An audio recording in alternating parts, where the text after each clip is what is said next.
Welcome to the Underground, the Steel City Underground, the black and gold standard for Pittsburgh Steelers coverage. Now, here's your host, Joe Kuzma and Brian E. Roach. Hello, everyone, and welcome to another edition of the Steel City Underground podcast. My name is Joe Kuzma, and you may recognize this feller over here to my side, my co-host, my colleague. No, it's not Brian. He's on his own little sabbatical, but somebody else that's been gone for a minute. We welcome back Zach Flash Celadonio. What's going on, my friend? Brian Jr., I've often been confused as. It's great to see you, dude. I'm happy to be back, ready for training camp. You were hiding that from me that whole time. Got a kazoo. Those are my favorite things to screw around with when, like, you know, my daughter's starting to get a little older. She's entering 6th grade, but these little kids have their parties. They get their little trinkets. They get little party bags. And it's like, oh, man, give me a kazoo like every day of the week, twice on Sundays. Those things are fun, man. My one dog loves it. She goes crazy for it. She like wiggles up and scrunches up. She goes nuts when we play the kazoo for her. Oh, man, I've been known to have a drink or two on New Year's and maybe a little too much of the kazoo as well. Like, you know, I don't know. It's just something dumb about it I like, you know. But, yeah, man, how's summer been? It's been a while. And I know, like, some of that's scheduling, some of that's, like, even just my own, like, plans, like, trying to work this show around vacations and everything else. But we're finally here. Like, hopefully you've had a good summer and now we have time to celebrate, right?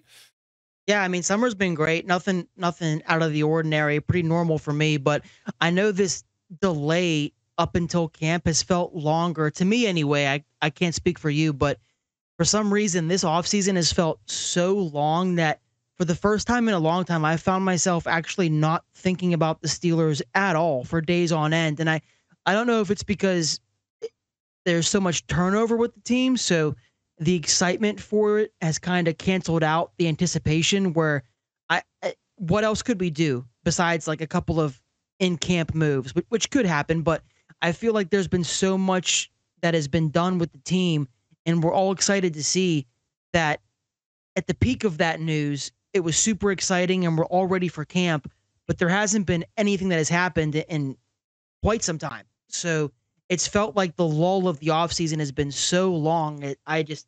It's been boring, but I'd rather it be boring than bad. So I'm ready for camp. I'm ready to start talking about the Steelers again, and I'm ready to totally commit my life and personality to the Steelers again. Yeah, I hear you. I was trying to pull up at a couple visits here just as camp is around the corner, and I'm trying to figure out if all wide receivers, as we know and is speculated, you know, Ayuk trades and a trade for this guy and trade for that guy and upgrade the wide receiver room. But it looks like they're trying to add some bodies maybe for camp. I know one was Greg Ward Jr. Yep. I was trying Former to find quarterback turned receiver, which the Steelers love. Yeah, like another Ward that they used to have, formerly of the Eagles.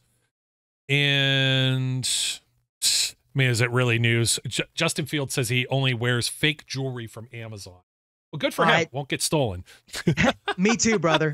Yeah, that's my go-to site too for jewelry. Look at my these are both from Amazon right here. Both these rings. Oh man, I don't even. That's how you know we're in like a lull here, man, because we're talking about what kind of jewelry the quarterback wears and what guys bringing what snacks to camp and whose sleep routine is going to be affected by the dorm rooms. Who has the biggest dorm room? Who's alone in the dorm rooms? Like. There's almost nothing to talk about right now. Hence also my hiatus. So, but camp is starting tomorrow. So that's why I'm back and I'm ready to go. I know you're super excited. I was looking up Greg Ward because for some reason I expected so much more out of him. He ended up going undrafted in 2017. He was with the Eagles up until last year. He had one stint in the middle with the San Antonio Commanders, which they were the Alliance of American Football. Man, it's hard to believe that was already back in like 2019. And the AAF. Oh yeah, I remember them. Yeah. Yeah, that was ancient history now. And then apparently like a bunch of players didn't get paid. They got left stranded in whatever cities they were in and all kind of stuff. Like whoever the principal money backer of that league was like, just you pulled the plug and that was it. But I Yeah. was trying to see, for some reason, I'm thinking special teams with these three players, and I was trying to think. I thought that Greg Ward had actually returned kicks or punts, and He had a stint where, like, I know the Eagles that last year that Carson Wentz, like, people are gonna forget because Wentz is kind of a joke now, or he is a joke. But there was his last stand with the Eagles where he willed them to the playoffs, and a big part of that was Greg Ward. Like, he was one of his main targets, so he knows how to Yeah. play receiver. I know another guy they brought in was Bolden from Alabama, this white dude. Like, I don't know much about him, but I know that he was like a pretty solid receiver for Alabama. Undrafted. I think the Ravens had him in camp.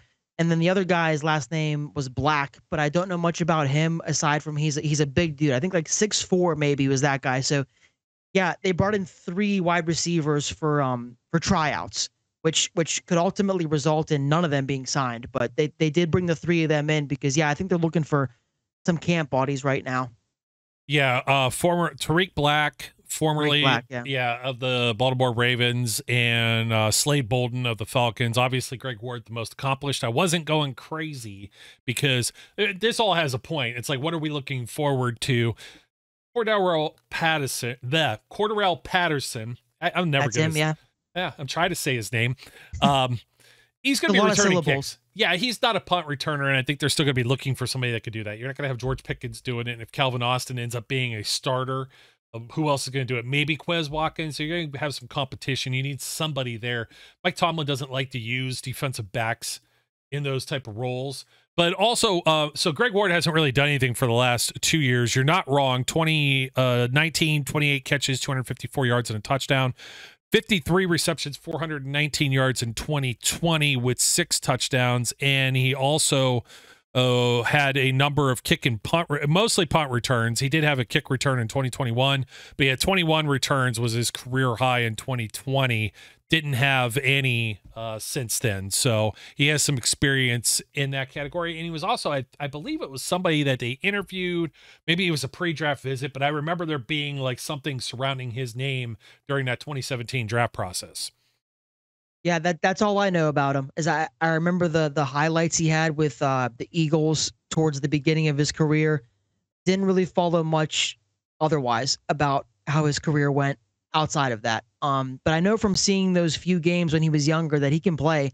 It's just a matter of we seem to have a lot of those guys already. Guys who we have our established guys like George Pickens and Calvin Austin and Van Jefferson, and Roman Wilson is still an exciting draft pick, but Greg Ward kind of fits into the same category as like I feel like Scotty Miller and Quez Watkins are about as accomplished as a Greg Ward. So for not to discredit him, for all I know, he can make a push and be with the team through camp, make some preseason plays.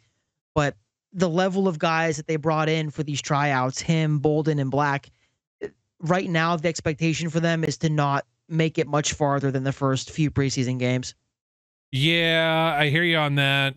It's unfortunate that a lot of the names that we mention just don't have much of a future outside of this summer. Once the August is over, we may not hear of them again unless it's like the XFL or the UFL or whatever it is now. Spring football. And speaking of spring football, what was it? Recently in the XFL championship, I believe they had the 2 conferences that they do with this UFL now. So I'm trying to, let me get my story straight, but I didn't see this widely reported, but there was a rumbling here as I was looking that Ben DiNucci tried out with the Steelers also. And that's, I'm just trying to see somebody who's actually verified, but I am seeing that around. And he was most recently with the Denver Broncos in 2023, played with the Seattle Sea Dragons in 2023, and was the XFL passing yards leader, but he was only on the Broncos practice squad. So leave it to the Steelers to look into another Broncos quarterback as we head into camp. Yeah, I think DiNucci, I think that's verified. I saw it from a most credible source being Aaron Wilson. Aaron Wilson is primarily Houston-based insider, but he knows his stuff, and he was the first person I saw bring it up, and that's classic case of a camp arm, and because they already have a guy in Kyle Allen who is perceived to be their emergency quarterback 3. And Kyle Allen has won games in this league. He had people thinking for a second that he might be a starter in this league. I remember when he came onto the scene with the Panthers and he was winning enough games that people thought he might be like a Brock Purdy scenario before Brock Purdy. And he's obviously not, but they already have their QB3 in mind. And if they sign DiNucci, I'm sure he'll be given as fair of a shake as a fourth string guy can get. But that wasn't really anything to pay that much attention to, aside from the fact that he's a hometown guy and people eat that shit up. Yeah, he's got some experience too, so that goes a long way. Because Kyle Allen, handful of starts in the league, as you said, emergency quarterback territory, kind of similar with like a Mason Rudolph or something like that. Now I'm seeing it, Tim Benz. It would help if I spelled DiNucci properly. I did it D-E instead of D-I. Ain't a wonder. But now I'm seeing some more reputable names that are out there that have reported this. But Tim Benz of the Pittsburgh Trib Live Sports. So anyways, let's get on to it, because you know what? Quarterback is definitely something I think is probably the most anticipated thing. And we're talking about like potential QB 3s and 4s here. Like you got somebody that could just take some snaps. Maybe Ben DiNucci fills that kind of role because you're going to give some veteran days off to Russell Wilson. You need somebody to actually get through your days out there in Latrobe. So yeah, definitely. But I think everyone is stoked to see. We want to see Russell Wilson. And we want to see him throwing like dimes. We want to see him throwing touchdowns. But as soon as there's an incomplete pass, the guy's going to be washed. The other way around, he's going to have 7 shots. He's going to get his 3 reps out of the 7. He's going to throw 3 touchdowns. Somebody's going to slip and fall like a Joey Porter Jr. by accident. Just got new cleats he's trying to break in. And he will be anointed the savior of the Pittsburgh Steelers, back to the promised land, Super Bowl. You know how it's going to work. There's going to be some nerd with a whiteboard and notepad sitting up in the tree line in the shade. They get their spot. They get their eagle eye, like binoculars, and they're going to be marking down Russell Wilson, 5 of 7 for 79 yards. And it's like, I laugh so hard because I have my phone in my hand and sometimes I record these clips. I don't really share them. You're not supposed to. It's kind of a faux pas with, Pittsburgh media, training camp, and part of the unwritten contract. Don't give away like their plays, stuff like that.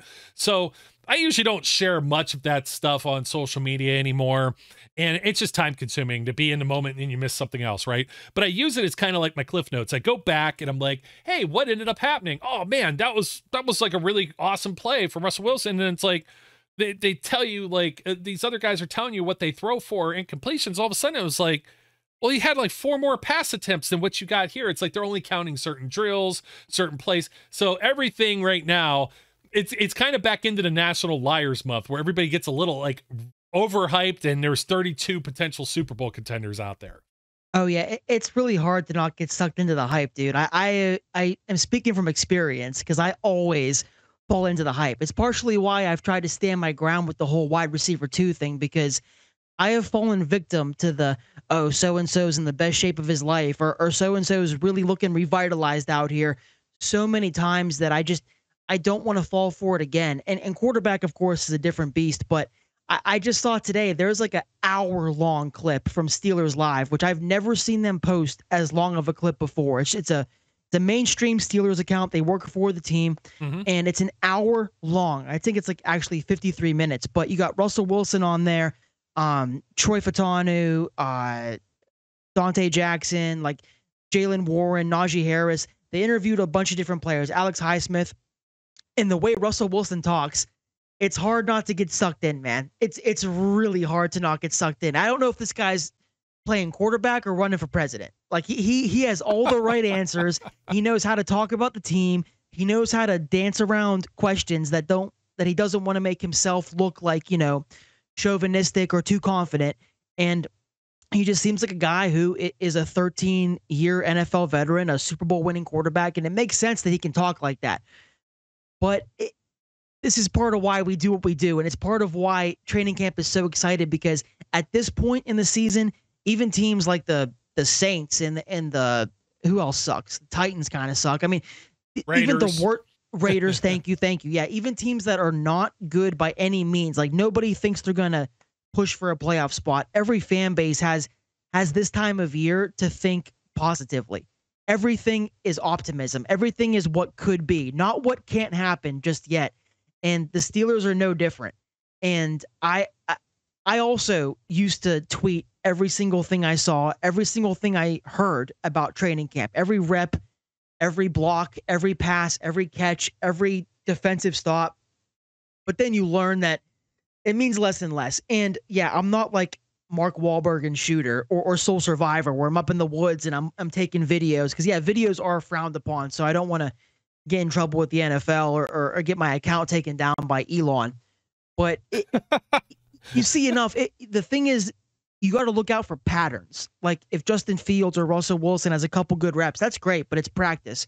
But if you notice the same player or quarterback, receiver, corner, whatever, and they continuously show up in the positive reviews, you can put some level of credit into that. But a guy making one or two plays or a play every so often during practice, that's how you run into the issues of like a Justin Hunter. You know, I always bring him up because he's a great example of a guy who it felt like every other practice he was making some kind of highlight catch or big play, and it amounted to nothing. So you have to learn how to kind of read between the lines with the practice reports. Like a lot of guys can have a good day. A lot of guys can have two good days. But is the player showing up consistently in reports and making consistent plays? If he's doing that, then you can assume that he might have a good season. I remember there's a few of them that come to mind. Knile Davis, who used to be a running back with the Chiefs. Man, were people so hot on him. And when I came, I was out.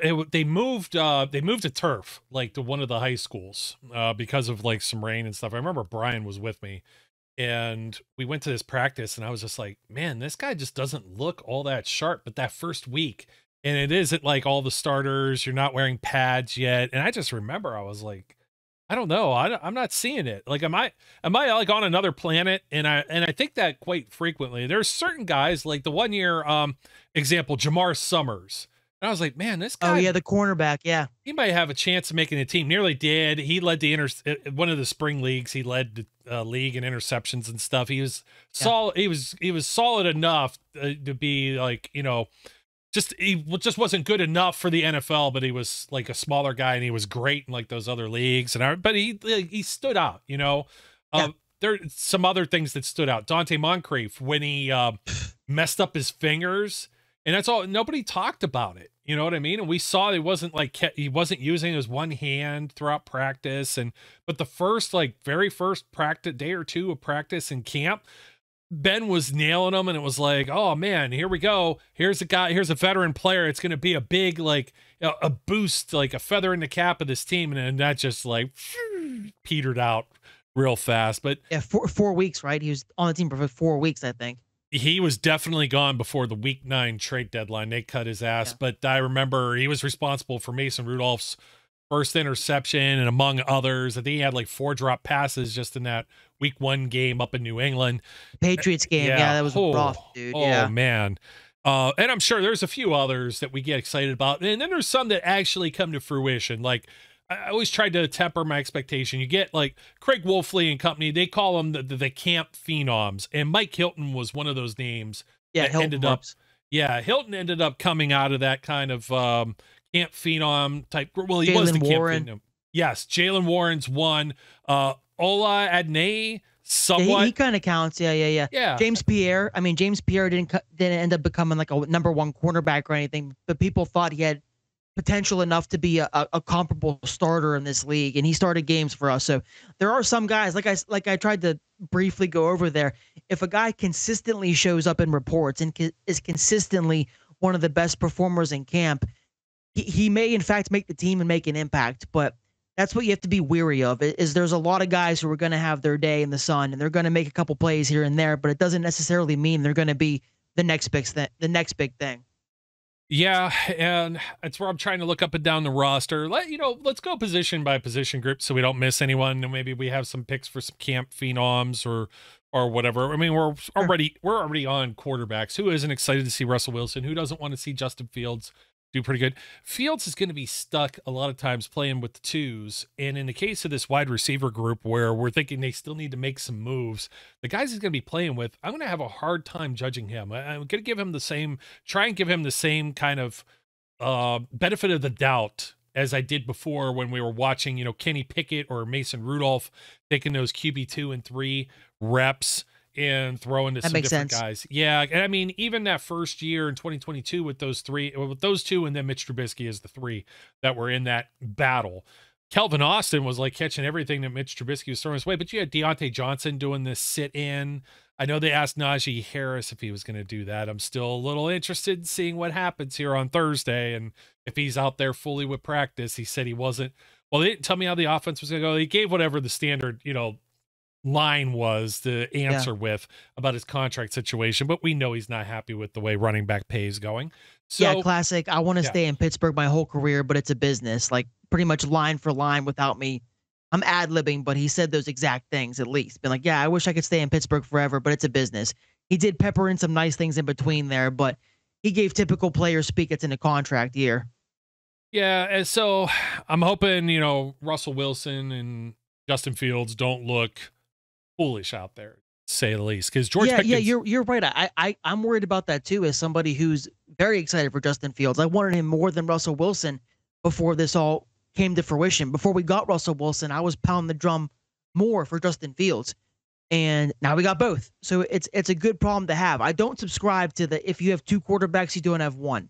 Typically, if they both suck, but we got 2 guys who I think are both capable of driving the offense and being good starters. So I'm excited to watch both of them, but there is something to that when the twos come in, you're taking out George Pickens for sure. You're taking out Pat Freiermuth. You're taking out Najee Harris, probably Jaylen Warren, because Jaylen Warren is considered a first teamer.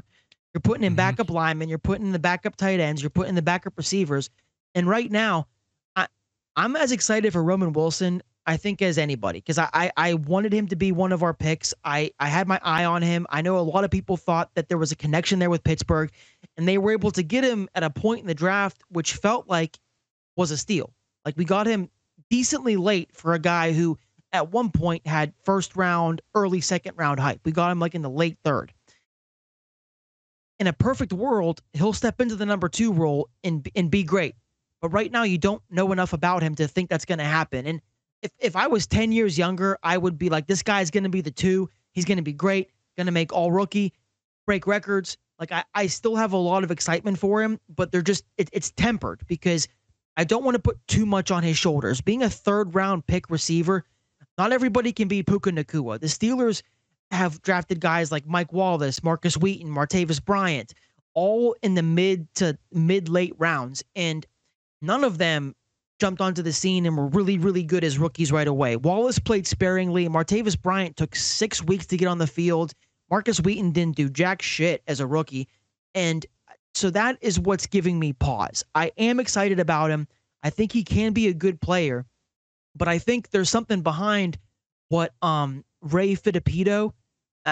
I apologize to my fellow Italian, but I don't know if I'm getting it. Fittipaldo, I believe. Fittipaldo. I might have an edge on that one for you. Cordero Patterson, by the way. Well,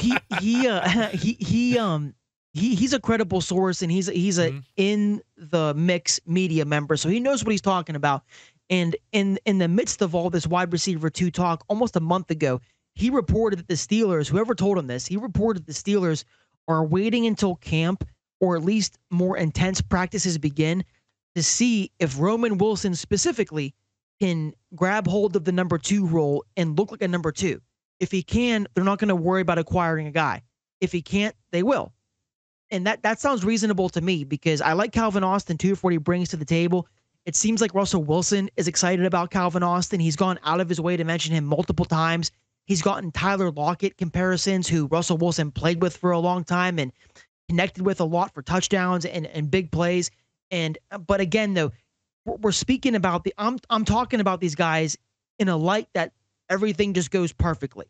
And I would love that, but it's a lot to assume is going to happen, is going to go right. So I think they've shown their hand in a fashion that they have looked around and tried to acquire a different receiver, but the price is too high and they don't want to pay it, which I give Omar Khan credit for.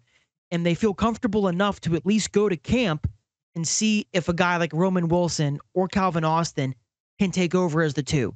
If they struggle or they don't show them enough, I wouldn't put acquiring another receiver of a high level past them. Doesn't necessarily have to be Brandon Ayuk, but there's other names that can be brought up that they could acquire. Brandon Ayuk is a wet dream. I understand that, but I think the door is still slightly ajar for them to try and get another receiver. But it all depends. The ball is in Roman Wilson and Calvin Austin's court.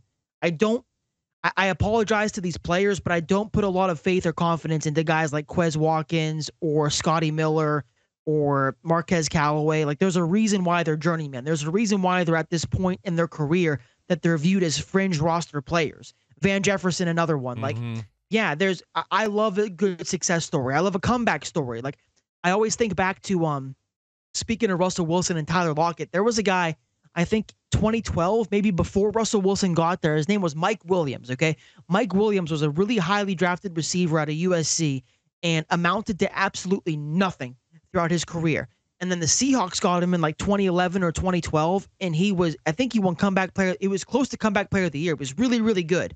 And then after that year, he fizzled out. But there's always a chance that a guy can capture that magic for a little bit. But pardon me for not having the utmost confidence in these bottom of the barrel guys. I like George Pickens a lot. I like Roman Wilson as a rookie. I like Calvin Austin. But behind them, it's a whole lot of question marks. So ideally, somebody steps up and they don't have to go out of their way to acquire somebody. But I'm still prepared for that scenario to happen. Man, I'll tell you what, you nailed it. I think we could probably agree on the camp phenom or the hype for Roman Wilson if he shows out, and he's going to get a lot of reps. I think Calvin Austin's going to get a lot of reps, even though he's entering his third year. He's going to surprise people because both of these guys run 4.2, 4.3 40s, right? I think part of his growth was stunted from the quarterback deal last year. I think he showed signs of being like, you mentioned his rookie year. He was making a lot of highlights in camp. I saw some myself. He did look like he was going to contribute as a rookie, and he obviously got hurt. His second year, there were flashes. He was our best punt returner consistently since Antonio Brown. He had the deep shot versus the Raiders that had me thinking he was going to be an integral part of the offense going forward. He had the reverse for Mason's first start against the Bengals where Jaylen Warren posterized that guy and got Calvin Austin in the end zone. He's shown glimpses of being able to be a real deal contributor on an offense. He just hasn't put the pieces together consistently over time. And that's partially his fault, but also you got to give a little bit of you have to show a little, shed a little light on the fact that the quarterback room last year was just in all types of flux. Yeah. Oh, no, absolutely. So I think, but to your casual fan or somebody that hasn't seen it, they just see some of the games. Calvin Austin isn't somebody that you don't have the most confidence in because you haven't seen him otherwise. I think that's kind of like the wait and see approach. We've talked about this a few times because with the Ayuk stuff, how much he might cost, how much somebody else might cost, what are you going to do next year? Najee Harris and Pat Freiermuth could be free agents. Cam Hayward could be a free agent. Don't have a quarterback under contract. George Pickens might be looking for money. You see what the wide receiver market's doing and how much you got to pay one of these guys. How many wide receivers are they putting on the field in Arthur Smith's offense? I mean, we talked about this a few times too, that I think some of us might be overlooking Pat Freiermuth's role in this offense. He might catch a lot more balls. He might be a wide receiver too. You never know, like how Jaylen Warren or Najee Harris, maybe they're going to have more backs catching the ball. I mean, when Ben Roethlisberger was the guy under center, I mean, Le'Veon Bell was wide receiver too. You know what I mean? Even when you talk about like a Martavis Bryant or whoever else might have been out there, Juju for like the one season, but Marcus Wheaton, like that's just like a distant memory. He's just a body. You know what I mean? So if you have a body and he doesn't make any major mistakes and you can move the chains every now and then, you might not need anything past just two guys. You already got one with Pickens, and then you might have another with Austin or Wilson, or maybe you throw one of the Van Jefferson, maybe he plays for a while. Maybe that's people just a stopgap. People are gonna laugh, but in that hour-long video I mentioned earlier from Steelers Live, Russell Wilson went way out of his way to mention Connor Hayward and how he feels like he's one of the most underrated athletes in the game, and how He's been with them for their workouts. He's organized, and he feels like he can do it all. And I was taken back at his glowing review of the guy. And I've always liked Connor Hayward for what he is, but Russell Wilson made him out to be some kind of like big time playmaker, like Delaney Walker was with the Niners when they had Vernon Davis and him working together. Like, not the starting tight end, but still a big X factor to their offense. And if Pat Freiermuth can emerge and be that type of player, I'm all for it. Like when we drafted him in the second round, if Kyle Pitts wasn't a thing, he would have been a first round pick. He would have been the best tight end by far in that draft. And there was rumors that if the Steelers weren't able to get Najee Harris when they got him, they were considering Justin Fields, who was gone already, and Pat Freiermuth. So people kick and scream about the Najee Harris pick, but imagine if they picked Pat Freiermuth in the first round, because that was a reality. They liked him that much that year to take him in the first round. So that tells you the level of player the Steelers think that Pat Freiermuth can be. And at his best moments, he's looked like that. Like, yes. I think if he can reach his ceiling, he's a top 10, certainly borderline top like 6 or 7 tight end. And he's got all the tools. Like, he's not the best blocker, but a lot of great receiving tight ends aren't. So I'm not going to hold that against him. I think similar to Calvin Austin, Freiermuth also suffered from the quarterback situation last year and Matt Canada. I love telling people this, but the very first game Matt Canada wasn't here, Freiermuth popped off for 100 yards. Like, that's no coincidence. Career highs, catches and yards. Like, yeah, so he's got the talent. He certainly does. So if they can harness that and maximize the level of player that he can be, then yeah, of course we're in a better position than how we are right now, just looking at the receiver room thinking like, oh, there's no clear number 2. Freiermuth can be that guy. It's just a matter of the coaches putting him in the right position and Russell Wilson or Justin Fields getting him the ball appropriately. I will say this about Justin Fields. Cole Kmet had emerged in Chicago as one of the best tight ends, and his quarterback was his quarterback was Justin Fields. The first time that happened this show, it's going to happen a lot, people. Yes. So Cole Kmet emerged as a really, really good tight end last year. Justin Fields was his quarterback. So he's got no problem looking for the tight end. Russell Wilson, I struggle remembering exactly his success with tight ends, but it isn't that linear all the time. All I'm saying is the tools are there. The pieces are in place for Freiermuth to emerge and be that type of player for the Steelers. But right now, knowing what we know, which isn't a whole lot about how the offense is going to look and how the receiver room is going to unfold, that is why there's still that question and that possibility of them acquiring someone else. But Freiermuth does have the ability to be a really, really good player in this offense and meet his ceiling. Yeah, I was going to look up. I don't know. He's in a contract year, too. I was going to look up. Yeah, of course. Jaylen Warren, somebody was asking that in a Jersey show in the thread in the comments.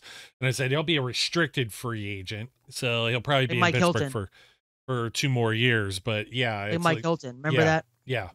So he'll be around. He'll be around unless somebody offers him some more money. I would assume that they probably extend Jaylen Warren would be my guess. Maybe they give him the bag instead of Najee Harris.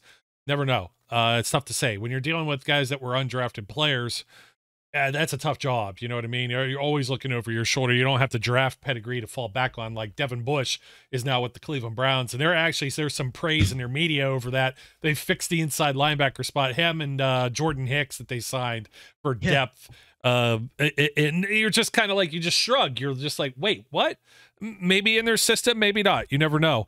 I was kind of trying to think here. I'm like looking at like some Russell Wilson seasons, and I'm like, I struggle to think of, when they traded and they got Jimmy Graham, that was supposed to be like the be all end all. You know what I mean? That was that was the trade that was going to put the Seahawks over the top. He came to my mind too. Yeah, he didn't really do anything. And I mean, they had Greg Olsen there for a minute. He was like 35 years old. Will Dissly, we're Dissly was all right till he got hurt. We're not talking about a lot, right? So I don't know that Russell Wilson. Now that's the system that they're working with. Let me see. I go back to 20. They had more receiver talent too. Oh, absolutely. I mean, if you've had Tyler Lockett's been there for a minute, you had Doug Baldwin at one point. DK Metcalf's been around for a while now. Hurst was good for them. Oh, they even had Golden Tate and Golden Tate. Yeah, so they had more talent at receiver than the Steelers currently. Proven talent that we do now. Almost constantly, that whole Russell Wilson era there, they've had some dudes as far as Jacob Hollister. There's a name. Does that really jump out on the page to you? Not really. Not really. But speaking of Jimmy Graham, okay, so Jimmy Graham, he still did okay. He almost had 1,000 yards in 2016, so I'll take that back. Okay. 6 touchdowns. He had 10 touchdowns in 2017 with Russ as his quarterback. So that was his last year in Seattle. So he put up some respectable numbers here or there, around 50. I definitely forgot that. Between 48 and 65 catches. Yeah, it was 3 years that he was there. Now, the interesting thing I'd like to bring up in talking about this, Russell Wilson, Jimmy Graham, tight ends, Pat Freiermuth. Yeah, I'm excited to see Pat Freiermuth. We'll be excited to see Darnell Washington, see backs on backers if he starts to put people on their ass in camp. He'll be camp phenom again. Will he catch a lot of balls? I don't know. There's something very specific that I'm looking for here. Jimmy Graham burst onto the scene in 2010, and he became like a fantasy darling, right? Let me see. I'm trying to see what his first year was. Yeah, they changed the rule for him. He scored so much they changed the rule that he can't dunk on the goalpost no more. Yeah, he was trying to get paid like a wide receiver too. Yep, he was ahead of his franchise tag. So he only had 31 receptions, 356 yards, 5 touchdowns rookie year. Then he jumps out and has like 99 receptions, 1310, 85, 982, 86 for 1215, and 16 touchdowns in 2013. There's a very specific spot I'm going with this, right? The New Orleans Saints, if you were to go back and you look at like their volume in 2009, you take a look at their tight end groups that they had. Now, trying to see who they had as far as some personnel. Pete Carmichael, offensive coordinator. Let's see. This was the year they won the Super Bowl, no less. And as far as position-wise, their tight ends, they had Jeremy Shockey, 48 receptions, 569 yards. David Thomas, 35 receptions, 356 yards. They only had 4 touchdowns. So you combine those two guys, you have about 80 catches, about 900 receiving yards, right? And that's where I'm at with Arthur Smith right now. You look at the Falcons last year. You have Kyle Pitts and Jonnu Smith, and everybody's like, "Oh, Kyle Pitts, Kyle Pitts, Kyle Pitts." Why isn't Kyle Pitts like Travis Kelce and Mark Andrews and putting up 1,400 receiving yards and 12 touchdowns? And he put up 50. He had 53 for 667, 3 touchdowns. Jonnu Smith had 3 touchdowns as well, 50, 582. And I'm looking at Pat Freiermuth, and I'm like, if Pat Freiermuth can get us some like 50 for like 600-700 yards in a handful of touchdowns, that's going to be a good year for Pat Freiermuth. But if you combine the volume that was in that system and give that all to Pat Freiermuth, that's your wide receiver too. So it's going to be something to keep an eye on when we're talking about, taking your smartphone and looking at stuff. Let's see how much attention is paid to the tight end position in this pass game when they're going through some of these drills, the 7 shots, et cetera, et cetera. Yeah, totally. I think he's got the goods to do it. It's just a matter of the offense adhering itself to him. And he can be that guy. I think he can be a top 10 tight end. And the targets are there, certainly, because we don't have a defined number 2. It's just a matter of it coming to fruition. Yep, I was looking at some 2019 stuff for Kyle Pitts, too. Of course, he only played 10 games, 28 receptions, 356 yards, and 2 touchdowns. People would have liked to have seen a little more out of him there, of course. It's easier said than done. I'll say that too. Like Kyle Pitts and Pat Freiermuth being the same draft class, they're in a similar boat where they both have the potential to be an elite tight end, but it takes 2 to tango. They need the quarterback and they need the offensive scheme. It's almost fate how it's happened that way because they're the same draft class, drafted 1 and 2 overall as the tight ends, and they both have shown signs. They've shown glimpses of being the next big thing at tight end. It just hasn't happened consistently, but it's there if they're able to utilize it. Yeah, and somebody's going to say, well, Arthur Smith, well, he still didn't do this with Pitts. Yeah, Marcus Mariota, Desmond Ridder, Taylor Heineke. Exactly. Like, it's Exactly. just like the same crap the Steelers have been dealing with for the last couple of years with Trubisky, Pickett, Rudolph. It's just like whatever guys. So you tend to think, at least with Russell Wilson, and if Fields does get in there, I'm an Ohio State guy, but I haven't been high on Fields' pro career.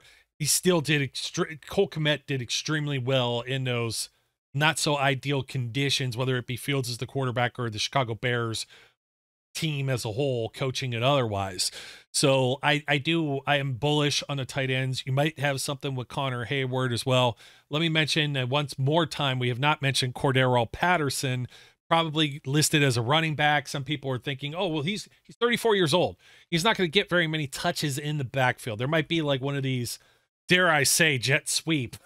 Well, most RB3s don't. Yeah, But with Najee Harris and Jalen Warren, who are both workhorses and both really good for the Steelers, they don't need the RB3 to get a lot of touches.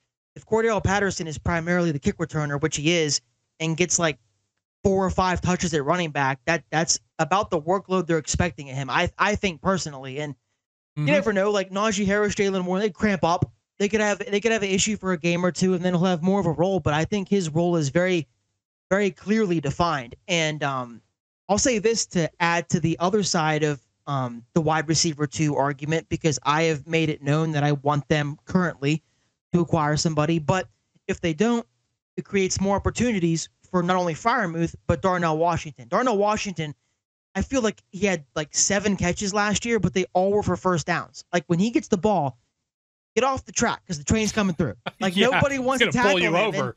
Yeah, it takes like 3 guys, and like he's got a good pair of hands. Like he's a team first guy, so I'm not like against Darnell Washington getting some more targets too. I think he has more potential than just being a really good blocker, which he is, but I think he can be more of a threat in the receiving game too.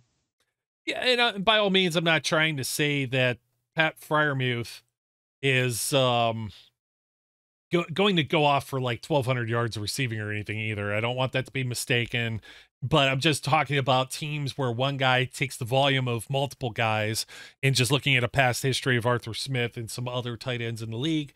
Very well if the talent's there. I mean, when Ben was throwing the ball Freiermuth's way, that dude's catch radius was unbelievable. He just didn't turn into the Matrix like George Pickens did and save Trubisky's ass or Pickett's ass or whatever with some of these acrobatic catches.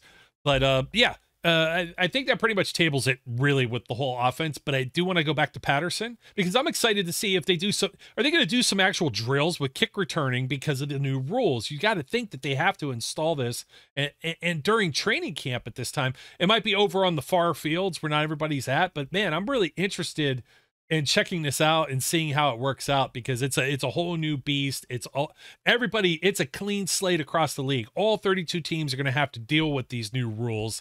And how to exploit them, how to defend against them. I know a lot of people are like, this is goofy, they're ruining the game. Hey, look, this is better. I like this rule when the XFL started doing it because I saw where the NFL was going. You got rid of the wedge, you had to have balanced lines to kick and all this other stuff. It made it impossible for onside kicks. It made it impossible. Like you could do a fair catch last year. If it goes out of the end zone, then you're coming up to the 25 instead of the 20.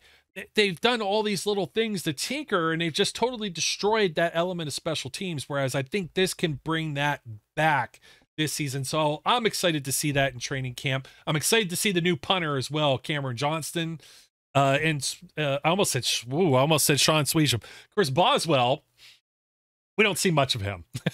So. No, yeah, we don't got to. He knows what he's doing. But I'm excited for the new punter too. It's funny how he may, in fact, be one of the biggest signings in recent Steelers history, and he just kind of falls to the wayside. But that's life of a punter. But we have seen multiple times over that you need a good punter, and they went out of their way to acquire one. Hopefully, it works out. I think it will. It's not the same scenario as when they brought in a guy like Josh Scobie, who was past his prime. Cam Johnston is still reasonably young. He's a proven professional. He costs a lot of money for a punter perspective. So I think he's going to be good. And dude, Danny Smith for sure is going to run drills for Cordell Patterson. And his agent, I think I've told this story on the show before, but Cordell Patterson's agent admitted that he and Patterson were both waiting on the NFL to pass this rule because they kind of felt like it was going to happen. And as a result, in waiting for the rule to pass, they ended up getting Patterson like an extra, I don't know, like $1 million or $2 million guaranteed. from us, but it was all a part of the plan. So if the agent knows it, if Patterson knows it, the Steelers know it. Like he's going to play a vital role on kick return, and I'm excited to see it because I mean, Devin Hester, one of my all-time favorite players for sure. He gets a lot of shine and credit for being the best all time, which I think he is. But Cordell Patterson has the record for most kickoff returns for touchdowns, and he was still doing it last year. So by all accounts, he can still do it this year. And in kind of a ironic, coincidental way, him and Johnston, both the new punter, I think can both be like huge signings for the Steelers as long as they work out. Yeah, it's hard to believe that Johnston wouldn't work out, and it's a very yeah, it is like college to pros. So yeah, that's what I mean. It's like Josh Scobie was older, like past his prime. Yeah, and don't this mention guy's that name again. Well, he's why we got Boss. That's what I tell myself. He's why we got Boss, because it was the same year that we cut his ass and they signed Boss from Houston, I think. Yeah, for the Giants. He was on the practice squad for the Texans previously. Yeah. He put things on tape, kind of like Matthew Wright. I believe he's back in camp as the other kicker. You'll probably see more of him. But the Steelers they've tried to do things with punters, and it's been, hopefully it doesn't work the same way as quarterbacks, because like Jordan Berry and Brad Wing were serviceable for a little bit there. And even bringing Wing back last year, I was like, can you please just sign Wing long term and get rid of Presley Harvin? Because the guy was a Ray Guy Award winner, but he was so inconsistent. He set them back in a hole so many times. And I swear, over like the last decade plus, ever since Daniel Sepulveda, who they used like a 5th round pick on, they went after that guy pretty high as far as a draft pick. He worked out for the short term that he was healthy and played in the league. But since then, just the names, when you mentioned Scobie, like at the same time, they got that dude from the Patriots, Zoltan Mesko, and he didn't last very long either. He was awful. And it's just like every time they tried. Hartley. Hartley was going to be good. He tore his hamstring. He looked like he was going to actually be solid. He tore his hamstring. And yeah, that's what I mean. I think they're in a better position now because it isn't like they exhausted their options and did it out of emergency. Like they handpicked Johnston, they handpicked Cordell Patterson. Boswell's a pro. I think they're in, and like I mean, not to mention Miles Killebrew, who is an all-pro special teamer, and then it's got Tyler Matakevich back, who's also supposed to be a really good special teamer. I think this year's Steelers special teams, based off of all of this on paper, they have a chance to be a top 5 unit, certainly. I know they were talking in Kansas City about the one Reed. Is it Eric Reed? He took some kicks last year. Eric Reed. Eric Reed can kick. Yeah, and they were talking about or Justin Reed. Justin Reed. That's right. And they were talking about maybe even with this new kickoff rule about putting somebody that could actually cover and letting them take the kickoffs, and you don't put your field goal kicker at like risk or whatever, and you can't kick like extra points. And we've seen that happen where players get hurt in the game. And so that would be kind of interesting. Maybe they signed Tyler Matakevich for that reason. So see him kick a ball, just puts his head down, toe balls it. That'd be pretty cool. But he probably can. He can do it all, Dirty Red, except cover. But other than that, he can do it all. Don't remind me. Jumping over the defense, I'm not even going to get into defensive line. I guess we could just go into, will there be some camp phenoms and who we're excited to see? Linebacker wise, I mean, it can't be any surprise. Like everybody else we got to see last year, right? You got to see Keanu Benton on the line. You've seen Cam Hayward. You've seen Larry Ogunjobi. What are these guys doing in shorts? Nick Herbig. The Marvin Leal. I say it like that because he's the one name that I forget he's on the team like every other day. Like I don't know what they're doing with him. I still think he has a lot of talent and potential. But, like, is he going to play defensive end? Is he going to play rush outside linebacker, edge? I don't know. And I hate that there's a potential possibility out there that he never amounts to anything with this team, because I think he's a good player on paper. I think his talents are there. I think he can be good, but the Steelers have struggled to find a role for him, and I wonder where he's going to play. He's got a big enough frame to play on the line, but it almost feels like he's more suited to be like an edge rusher. So I don't know what's going to happen with Leal. But yeah, other than him, besides DeMarvin Leal, the defensive line is pretty much set. There's going to be maybe a battle here or there between like Braden Fiocco and Isaiah Loudermilk, etc. But Montravius Adams, Montravius, yeah, your top three are Cam, Benton, Ogunjobi, and then probably Adams after that. Mm-hmm. Behind them, it's like, yeah, it's kind of a crapshoot, but there's a hodgepodge there of guys that are worthy of the 5 and 6 spot that I'm really not too worried about, to be honest, because if you're down to those guys playing significant snaps, then you're in trouble anyway. So the top 4 are set. I'm really excited for Keanu Benton. It feels like each day more and more people are starting to realize that he has a really high ceiling. And there were times last year where it looked like he might be rounding into form, and he never really got worse, but he just didn't become like a game wrecker like I think he can become in his career. I've got high hopes for Benton, as I feel like most people do. Oh, I'm on the Benton train. Me and Brian both. Brian wants to get his jersey, but that's not where I was headed. But we did mention that on a previous show. I don't remember when, with Brian, and we were talking about Leal and whether or not they kind of pegged him in the wrong position, because there's really only 3 edge rushers when you look at Watt, who's not going to play every snap. That leads me to believe they should be adding a veteran.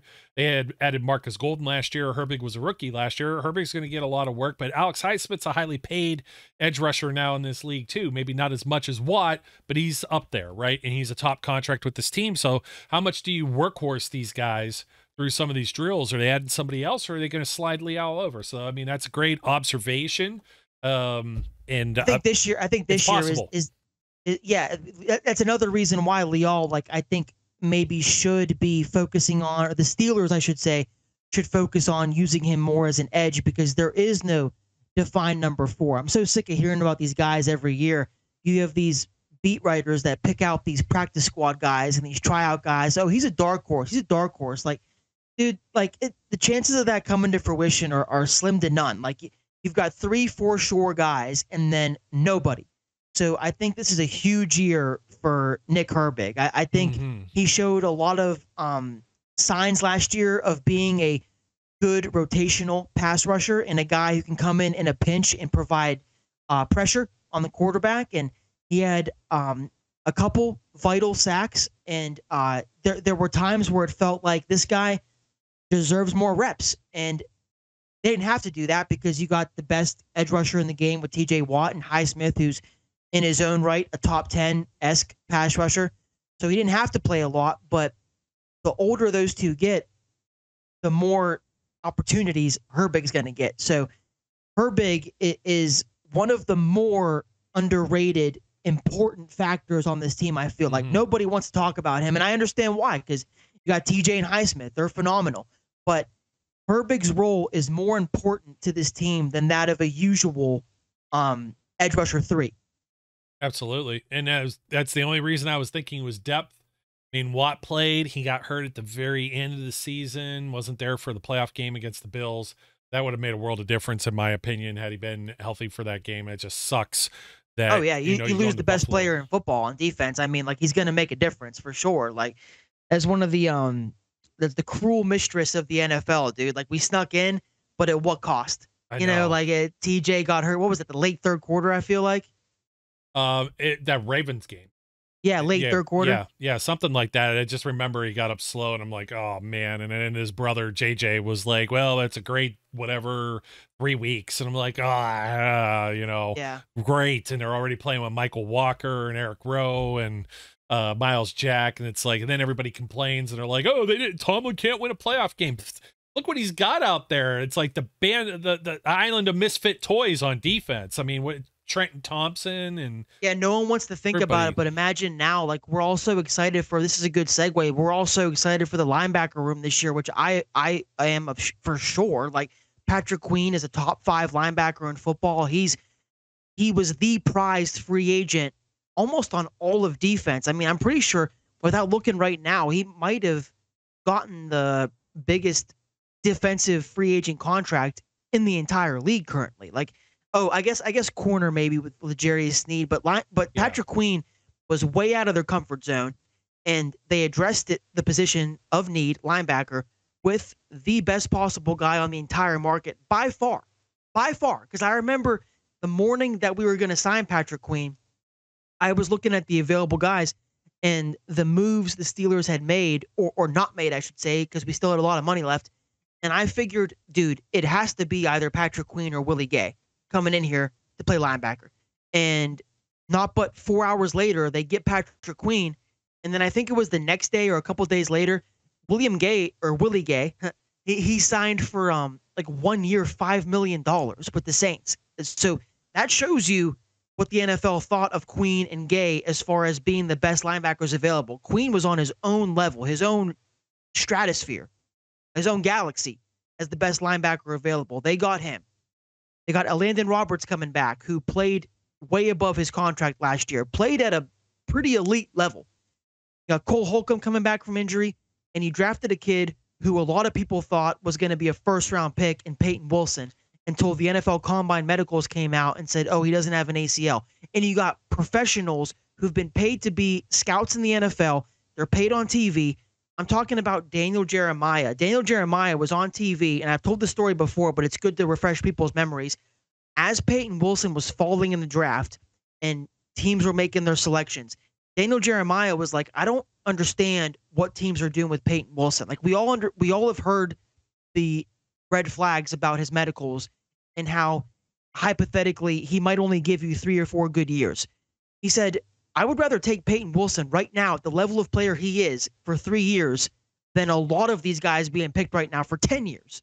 Like this guy, although he was a mid-round pick, he very well could get significant snaps this year. He's very smart. He's very fast. He can hit. He can cover. He can do it all. Luke Kuechly has compared him to himself, but faster. Yeah. You don't get a much better review than that. So I'm very excited to see Peyton Wilson.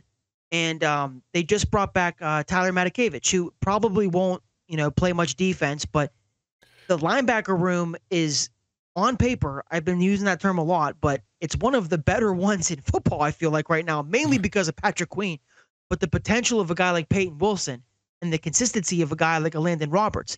And then you have the wild card factor of Cole Holcomb. Like, if everybody shows up healthy and can play, they're kind of stacked at linebacker. Mark Robinson's the guy we never talk about and what he's going to end up doing too. He's so far down this list. By the way, as we've been chatting, we got a little bit of a camp update because I was curious. When you mentioned Cole Holcomb, I was thinking, oh, you know what? Let's see if there's been any movement on his name. And it is POP. Yep. Physically unable to perform. This is that time of year. And Dean Lowry's on that as well. Cordero Patterson is on the team's active non-football injury list with a hamstring, as reported by Jerry Dulac and Missy Matthews both. So, oh, I forgot about Dean Lowry. Not that it's like a big flashy name, but I know that he has potential to. He's in that next tier. He's in that next tier. I feel like behind our top four. Lowry's probably the next guy because Loudermilk hasn't really become what he's supposed to become. And who else? Fioco's back and forth off the practice squad. So if you're going to try to pick a fifth guy right now, Lowry makes sense, like right behind Adams. So I forgot to mention him.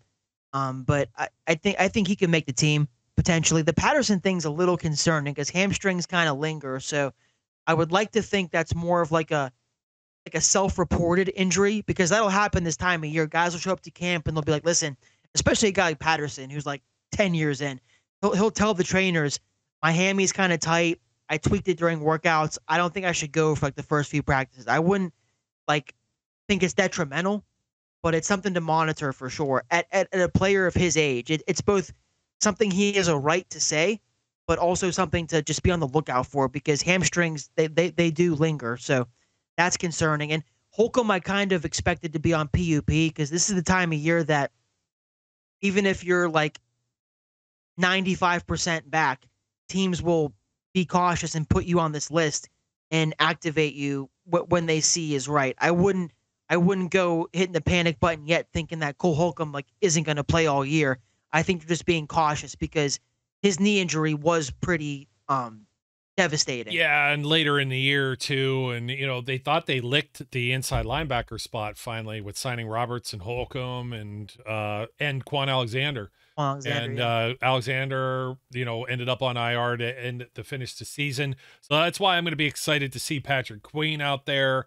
I want to see him in coverage. I'll be excited to see Peyton Wilson out there as well and see just where he lines up and if he gets any. I don't think he starts the first week of camp with the ones, but you never know when he might creep in there right next to Queen just to give him kind of a taste, especially as Holcomb might ease his way back to good health. I have a feeling though, let me see, Holcomb, when they start him on the PUP list this early in the season, I think they have to miss the first 3 games, or is it 4 games of the season? So you could already Of the full season, not of preseason. the regular season. So Oh, I didn't know that. I Yeah. did not know that. yeah, so I have to let me double check on those activity rules there, because I remember there was a pretty big to do about that with Ladarius Green back in the day when they signed him. Oh, yeah. Yeah, so it's not the same as injured reserve, and I don't want to get them conflated, but That's I want to weeks say 4 or 8, right? Like depending on the level of IR, it's week 4 or week 8 for IR, isn't it?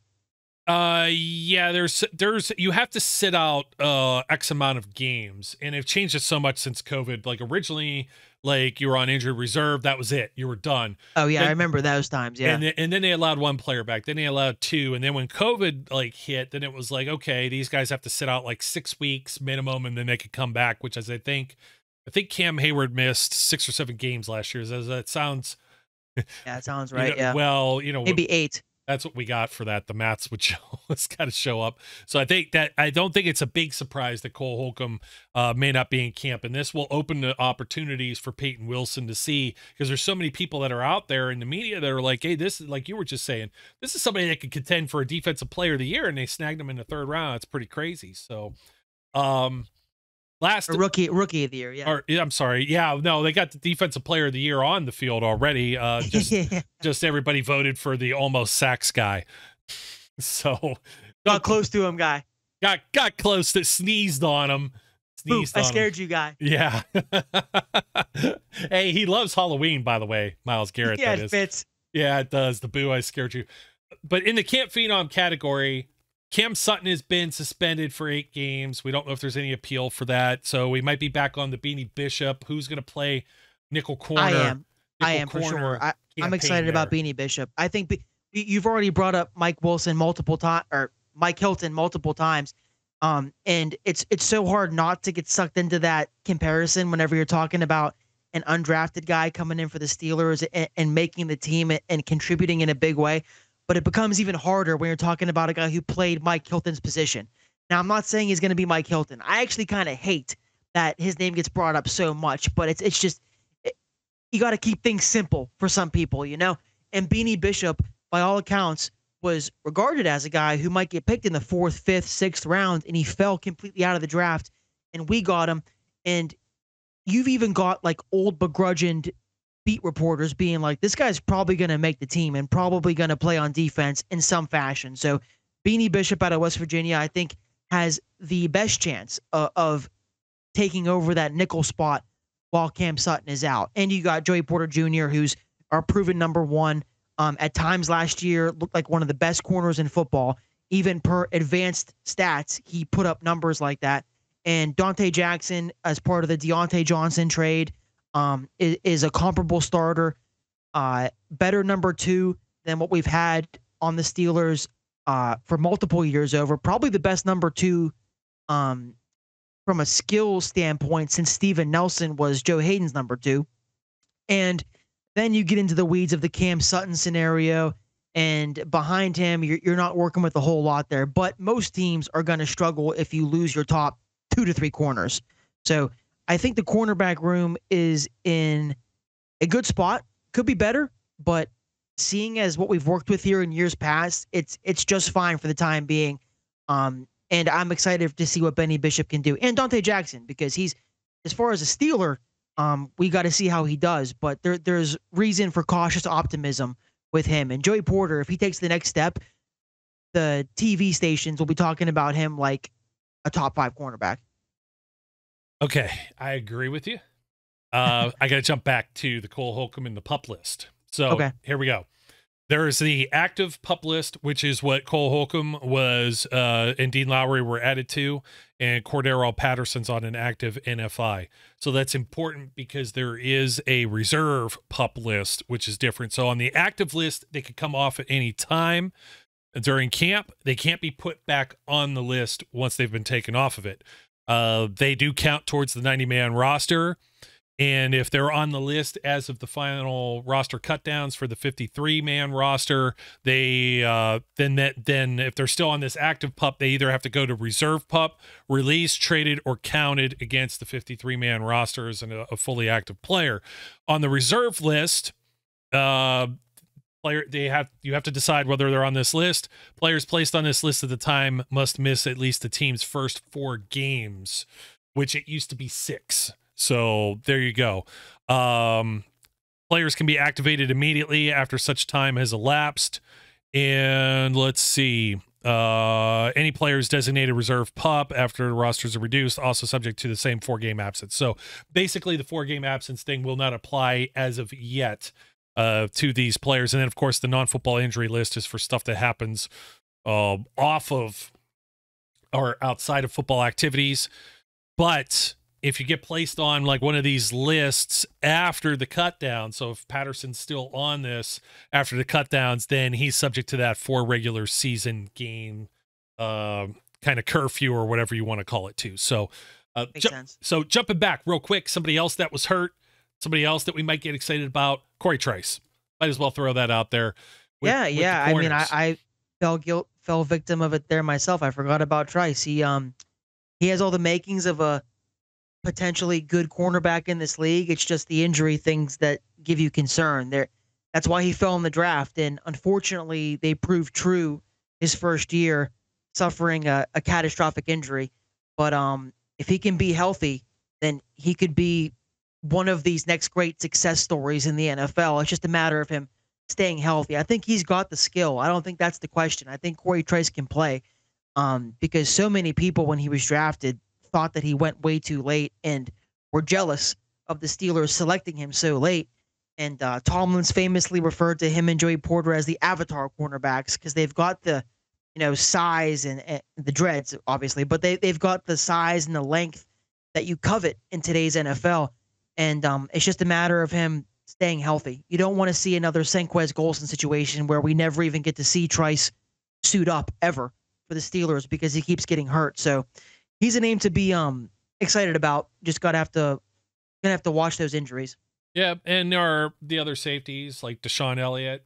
It'll be interesting to see. I mean, you're not going to get much out of him though because you're expecting him to lay the wood on someone. So you got to wait to get some pads and helmets. Yeah. Wait till camp. Too. He's probably going to be the starter unless they have a late acquire. Unless they somehow come out of left field here and get a guy like Justin Simmons, which would be awesome. But right now, Deshaun Elliott is slated to be the starter, and he's a better player than I think he gets credit for. You can't have 2 all-pro safeties at all times, and Minkah is one of the best in the game, so nothing to worry about with Minkah Fitzpatrick. I think he's going to have a better year than last year, mainly because last year he dealt with injuries and not only to himself but to the rest of the defense. Yeah, so he was overcompensating, trying to do everything himself, and it was the first year, he said, since I think freshman year of high school or 8th grade middle school that he didn't record an interception. So I think Minkah will be just fine. He'll be his usual self, and you don't got to worry about him. His running mate just has to be average. I don't want to make it exactly the same thing, but it's kind of like Paul Amalu and Ryan Clark. Like Troy, one of the best safeties of all time, but was always a top 5 guy, top 2 guy, always. Minkah's right there. Ryan Clark was never viewed as like a top 5 guy. There were times where I think he made 1 Pro Bowl, but he was just good enough and a perfect running mate for Troy. And I think Deshaun Elliott can do that. Could they improve the spot? Sure, but it's not necessarily an area of dire need. I am disappointed that they let Trenton Thompson go. I think Trenton Thompson can be a good player in this league. I think he just kind of suffered from injuries in a numbers game. So behind Minkah and Deshaun Elliott, they don't really have anybody. So if there is a spot to worry about depth on the team, I think it would be safety. But we're still early in the camp process. So they could bring somebody in. They could get a veteran in here who gets cut from another team. But if you're asking if I'm comfortable with Elliott being the starter, the answer is yes. I think he's good enough Oh to be yeah. a starter for Oh sure. yeah, for sure. I'm just more or less seeing him in camp. DeMonte Casey's still there. No, Casey's still here, yeah. yeah. So it kind of, we didn't really talk about, usually it's the rookies we're interested in talking about. We didn't talk offensive linemen at all, but it's very hard to gauge until you get into like preseason games to really, get some action. And even then it's very vanilla defenses they're up against, maybe not that much blitzing. So, And I'm sick of hearing about the offensive line because if there's one thing that's really annoying me, it's every other reporter who has credibility. These guys get paid to talk about the Steelers.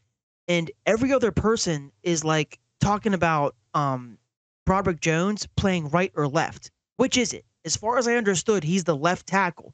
And today I saw somebody talking about, can Dan Moore hold on to left tackle? I'm like, hold on to what? Broderick Jones is the starter. And then I thought Dan Moore was fighting with Fataanu on the right side. I know Fatanu's playing right because he was asked about that today, and how difficult it was. But what's the deal with Dan Moore? Is he slated as a starter? Like I can't imagine that over Broderick. Yeah, some of them are coming out and saying that, and it's like, really, at this point, over Broderick Jones. We're gonna see. We'll hear a lot. That'd be bad. Yeah, That'd be bad. I don't like the concept, and I would also think that Dan Moore, that's a hot seat kind of guy. Other than you don't have any tackle depth, but it's not like he could play swing tackle. So they're not going to let him play on the right side whatsoever. So I don't know what you do there. Like, you risk putting Broderick Jones. Like, this isn't what we're excited to see. Yeah, this is what's like frustrating me is every other day somebody says something else, being like, oh, well, it's going to be Dan Moore versus Troy Fatanu. And today it was, oh, it's going to be Dan Moore as the starter and Broderick Jones has to beat him out. I'm like, what, dude? Why would Broderick Jones have to do that going into year 2 as a first-round pick? Like, that's what's so frustrating to me. I think everything else, like I know Zach Frazier's probably going to start. He's got like no competition, and some people thought he was the best center in the draft.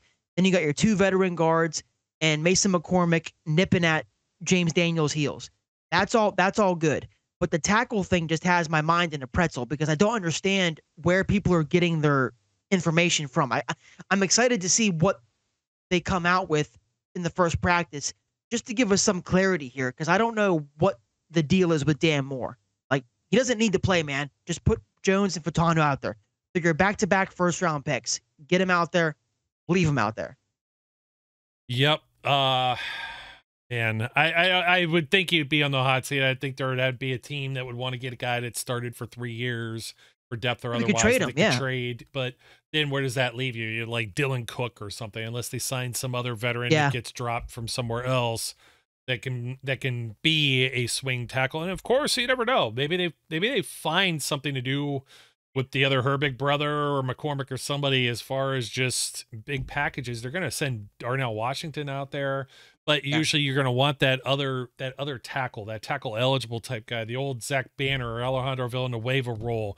So it's tough for me to like figure this out because they've never liked Dan Moore playing on the other side. So he really doesn't have any role. You want to get Broderick Jones back to where you drafted him to be and then put Fatanu over on the right side. Like, what the hell? It shouldn't be any, you would think this is a no-brainer. So maybe it's just people fishing for engagement and clicks and stuff like that. And, I hope so, man. I hope that's what it is. I'm no, what would you say? I try not to do that. I mean, but I'm guilty. I've done it before. I've got some more coming. I'm even kind of, we're up against it, but I don't want to get into some of the other things. But I'm like, there's some things I got on my brain. We'll be talking about them. Be out at training camp as things start getting ramped up here, and give you some eyewitness accounts, basically, of what we see in person. So for sure, man. Yeah, thanks for being back, Zach, and making a long show. But people have been waiting for the content, and it's finally here. That's my middle name. You wouldn't think my name's Flash, dude, because I take a long time on these shows. Well, I think we made the mistake of going through all the position groups and just not our camp phenoms. But if you really had to break it down to a handful of names, like probably Roman Wilson, Peyton Wilson, it's the guys that are the rookies, right? At least in that category. Yeah. And maybe Patrick Queen is a free agent addition. And the quarterbacks, of course. You're there to see Russell Wilson. You're there to see Justin Fields. But this isn't anything new. These are NFL guys. So now you got to see how they interact in Pittsburgh. And Training camp preview. yeah, exactly. So once again, my friend, still at the same Twitter/X address. He hasn't been hacked. He's not putting out pornography on his that I know of, at least not willingly. That's my burner account. Brian. PlayStation giveaways. Message me now to win your chance for a PlayStation 3 or 5. How old I am. Yeah, if you want a 3, go right there for it. Hey, it plays Blu-rays, so it'd be right, right there, man. Anyways, folks, don't forget to like, comment, subscribe. My name's Joe. His name's Zach. Welcome back to football. It's here finally. We'll have some more stuff coming in these coming weeks. We'll have preseason games before you know it, right when August is around the corner, and you got the Hall of Fame game, although, you know, we probably won't see anybody important playing in that, but come on, let what's his name? Don't talk shit in the Hall of Fame game, dude. Don't talk shit in the Hall of Fame game. I can't wait for the Hall. I got my TiVo set. The most exciting thing that happened at a Hall of Fame game was like Tony Romo's first time doing color commentary, and they had Son Swisham getting hurt. That was not exciting. That was terrifying, man. But they put Tony Romo, they had like this makeshift thing that was like on one of those lifts, and it was like just this, like, they nailed together some like plywood they got from Lowe's or Home Depot, and he's just sitting in his shack. Yeah, I remember that. Because they were working on that damn stadium in Canton forever until they finally got it. Now it's like state of the art, but that thing was like, I remember when I was there when Bettis got inducted, that thing was crumbling. Like you could have took some of it home in your pocket if you didn't mind like a sharp object poking at you or something, you know? Like those cardboard beds they got the Olympians in that they can't have sex in. Oh my God, that's all. Oh, don't get me started on the Olympics either. That'll do it for us, folks. My name's Joe. His name's Zach. Until next time, we encourage everyone out there to be safe, be good, and we'll catch you later. We would like to thank you for listening and remind our listeners to follow us on social media and our website, www.steelcityunderground.com.